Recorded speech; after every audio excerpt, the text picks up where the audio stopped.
Comment dire au revoir à une personne qui va mourir? Non, je n'ai aucune formule magique. Seulement mes réflexions tirées de mes expériences professionnelles et personnelles. J'ai constaté quand j'exerçais comme thérapeute du deuil que les personnes qui avaient pu dire au revoir trouvaient dans ces derniers moments un peu d'apaisement. Mais comme c'est difficile, surtout que la mort ne donne pas rendez-vous à heure fixe. Alors comment savoir? Comment faire? J'ai déjà parlé de mon tonton. Il a failli mourir plusieurs fois. La première fois, je ne l'avais pas trop vu venir. J'ai eu la chance de me rendre compte de tout ce que je ne lui avais jamais dit. Dès qu'il s'est senti mieux, je suis allée le voir pour lui parler. Sans le savoir, j'étais en train de lui dire au revoir. J'étais trop loin géographiquement pour être auprès de lui dans ces derniers moments. Je lui ai écrit une lettre que ma tante lui a lue alors qu'il était dans le coma. J'avais accompagné une dame qui n'avait pas pu se rendre au chevet de sa mère mourante. C'était au-dessus de ses forces. Et c'est ok de se respecter dans ses impossibilités.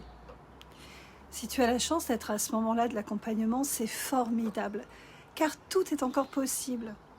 Là, elle avait décidé de lui envoyer une musique qu'elles aimaient entendre et que quelqu'un lui ferait écouter à l'hôpital. C'est une jolie manière de dire au revoir. C'est aussi lorsque la personne a son pronostic vital engagé et que l'on sait vivre les dernières semaines, trouver une formulation d'au revoir. Je t'aime. Je reviens bientôt.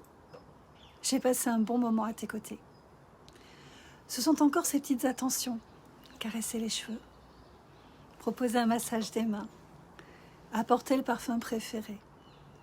Dans chacun de ces gestes, il y a une forme d'apaisement, de douceur. Parfois, on est présent lors des derniers instants, mais pas toujours, même quand on est tout près. Parce que souvent, sans qu'on sache trop l'expliquer, le dernier souffle se vit dans la solitude. C'est pour ça qu'il faut dire, montrer, accompagner chaque instant comme si c'était le dernier, sans tomber dans la tristesse et la morbidité, bien sûr. Je t'assure que dans mes dernières discussions avec mon tonton, et même dans ma dernière lettre, il y avait des rires et des sourires et beaucoup d'amour.